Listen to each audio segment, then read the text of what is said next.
There's a common saying about caravans: a van is only as strong as the base on which it's built.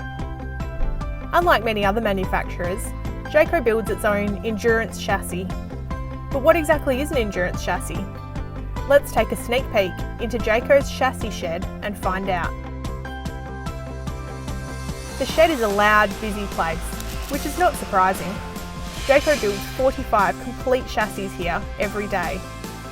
Lengths of steel come in from Jayco's supplier, pre-cut to size.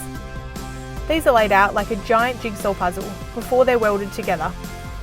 Any excess steel is ground off and then they're stacked up, ready for galvanising.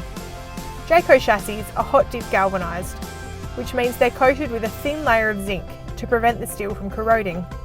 Jayco doesn't galvanise its own chassis. They are sent to a nearby galvaniser for hot dipping and are brought back to Jayco when they're finished.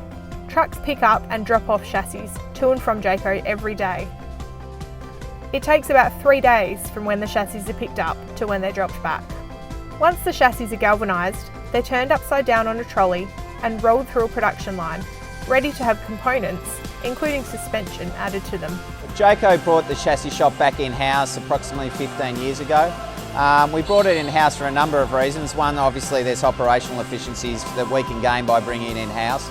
We also have control over it, and also we can bring new developments in quicker than if we use an external provider, because we can control the whole process from start to finish. Jayco currently uses 2 types of suspension: the regular beam axle leaf spring suspension and its new Jayco independent coil spring suspension. This was launched earlier this year and it's fitted to all Outback models. The modular subframe, trailing hub arms and brakes all come from Alco, while the heavy-duty shock absorbers and coil springs are custom made by Petters. All the components come together at Jayco, where they're fitted together and inserted into the endurance chassis. Other components added in the chassis shed include the jockey wheel, drop jacks, bumper, coupling, steps, mud flaps, wheels and water tanks. Before a Jayco chassis leaves the shed, it's flipped back over onto its wheels and undergoes a final quality check before it's towed, like a regular caravan, over to the production line. The Jayco Expander Outback, which we're looking at throughout this series, sits on a 6 metre long endurance chassis.